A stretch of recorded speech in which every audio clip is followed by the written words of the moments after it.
Good morning, and thank you. My name is Lawrence Haas. I am a magician and also a philosophy professor.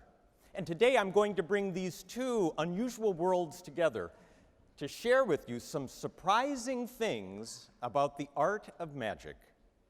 But first, let me start by showing you an example. A few years ago, I was performing at a large corporate event in Las Vegas, and one of the casino guys blurted out, "So you're a magician? Why don't you just make some money up here?"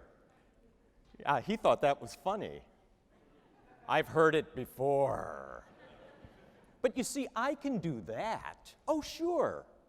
But there's a catch I don't think that casino guy would appreciate. See, first, you start out with a blank piece of paper, but then you have to get your heart in the right place. It's fading in. It's getting clearer. It's a $20 bill.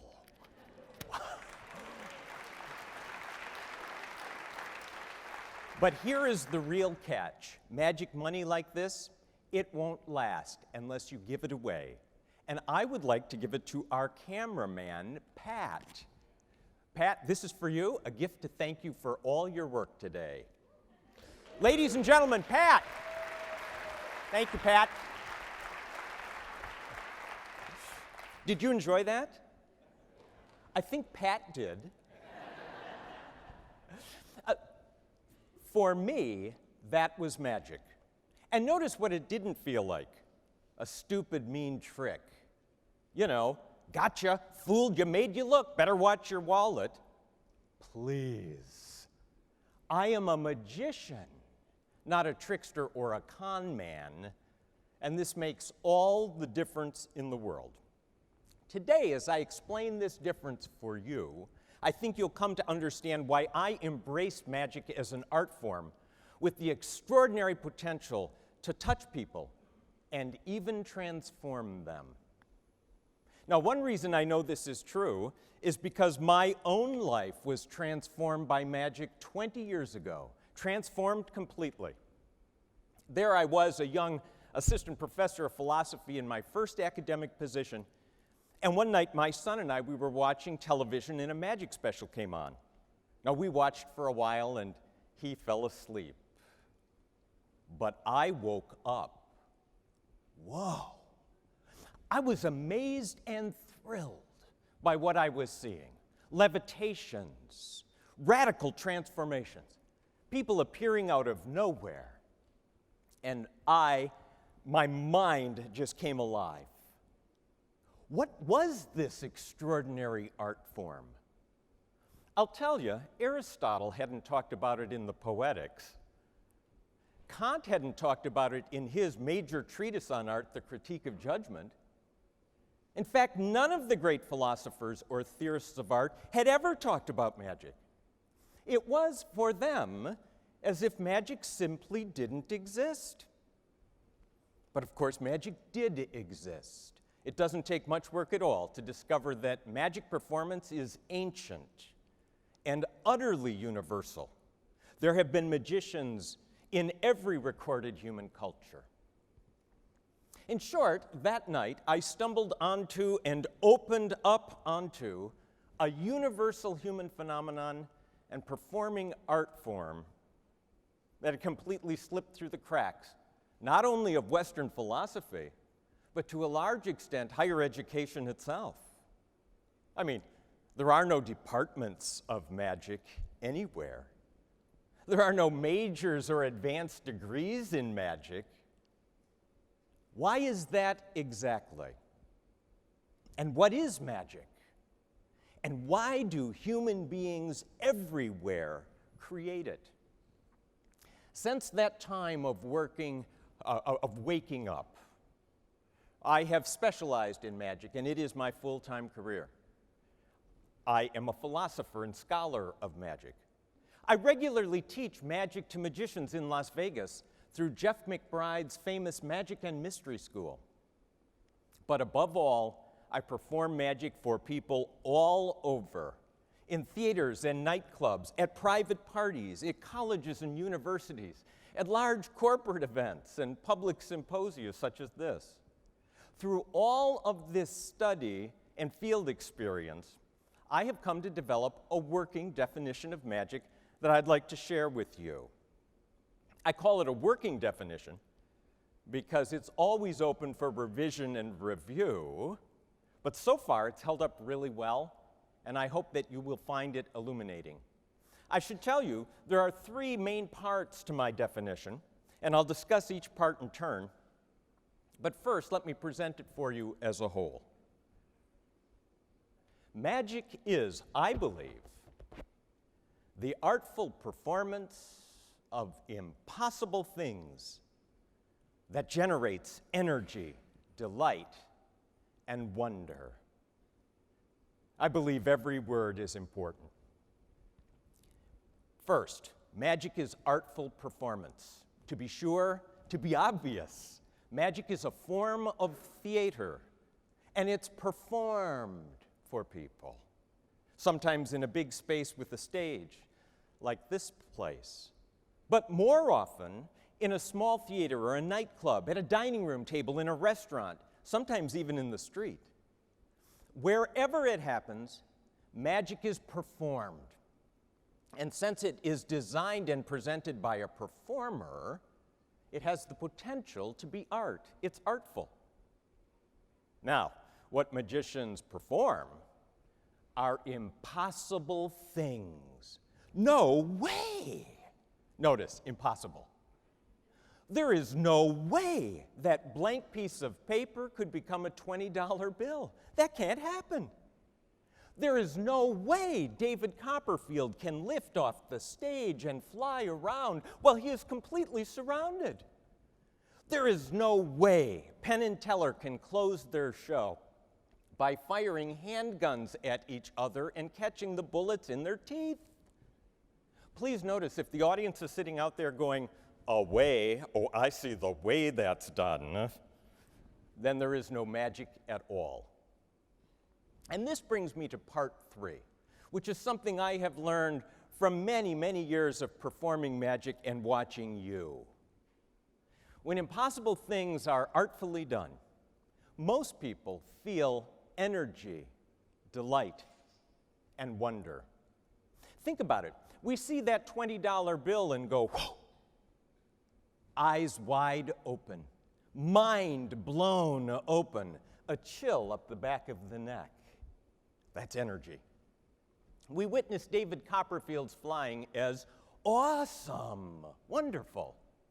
We are deeply delighted by Penn and Teller's endless surprises. For whatever reason, when it's artfully done, magic feels great. So there you have it. There's a lot going on, isn't there? But I have a bit more to share, because now that this definition is in place, we can start to move beyond two common, widespread misconceptions about magic. The first misconception is that magic is all about lying to people and deceiving them, tricking them. No, it's about giving them energy, delight, and wonder. Of course, magicians use hidden techniques to create their effects. So too do every artist in every field. Filmmakers, actors, painters, novelists, poets. We all use techniques that we don't discuss to achieve our goals. Magic is no more defined by deception than any art form. This is just a mistake, and it's an old prejudice. The other common misconception is that magic is easy. You know, kid stuff. On the contrary, I can tell you, magic is extremely difficult to do. A first reason for this is because with magic, the technical level of the art has to be invisible, or there is no magic at all. Not just suppressed, not made to look effortless, as with ballet or singing, but invisible. That is an exceptionally high standard, and magicians have to meet it, again, or there is no magic at all. The other thing that makes magic challenging is that human wonder is itself so fragile. People hunger for wonder in their lives. At the same time, the human brain has evolved so that it actively resists the impossible. When we encounter something that makes no sense, no way, the human mind flails around for something to explain it. Oh, I know, it must have gone up his sleeve. Let me tell you, it almost never goes up the sleeve. What this means, for me at least, is that magic performance is this wonderful, challenging dance where my task is to relax your analytic mind so I can give you a gift you might not even realize you're seeking, a gift of energy, delight, and wonder. And now, as we approach the end of this presentation, we do encounter a rather interesting philosophical question in all this. Why do human beings experience this pleasure in the impossible? Why not terror and fear, or just indifference? I'll tell you, this is a fascinating question, and I have spent entire semesters teaching about the philosophy and psychology of this. In the short time I have left, allow me to say this. As we live our lives, we constantly confront limits. We confront things we cannot do, things we cannot have, things we really wish were true, but are totally beyond our control. As we live our lives, people become sick, sometimes even broken. Relationships decay, friendships fall apart despite all of our efforts. Many of us feel trapped by jobs or work that make us unhappy. Many of us do not have enough money to meet basic needs. We are vulnerable creatures, all of us, limited in our bodies, our circumstances, and our inabilities. And yet, of course, we desire more. We want and wish and dream that perhaps we could transcend those limits. And then along comes a magician, Harry Houdini, who demonstrates that we can escape from chains that bind us. Along comes David Copperfield, who shows us that we can take off in our lives and soar. Along comes this philosopher magician, who reminds us that money and riches can come from nothing in the gifts that we give and receive to one another. In other words, in the theater of the impossible, magicians show us, actually and symbolically, they show us that the impossible is possible, and that feels great. This is why my teacher, master magician Eugene Berger, says, ultimately, magic is a message of hope. And in the space of that hope, I believe, lies the energizing promise of our transformation. Now, with all this in mind, I have one final piece of magic to share with you all. This will take us to a thoughtful place. It is based on a poem by the Peruvian poet Cesar Vallejo.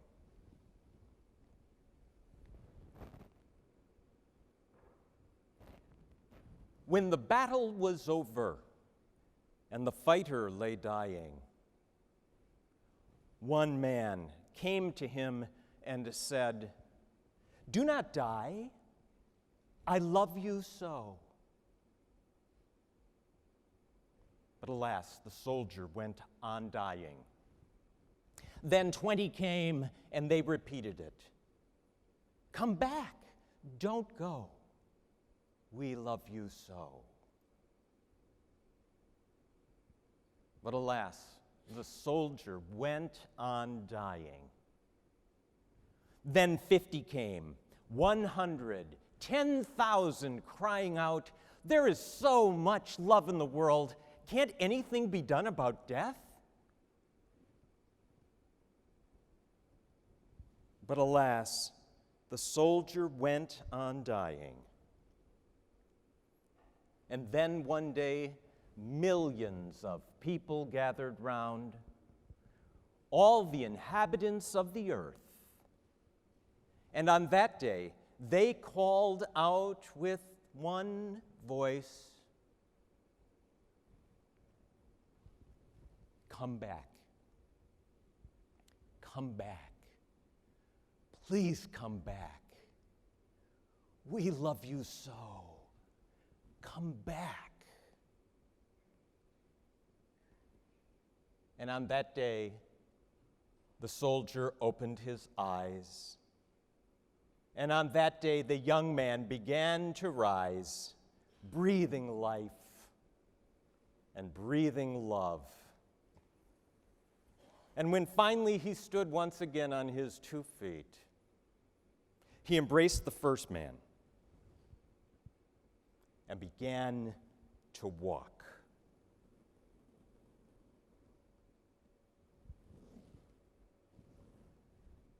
Thank you.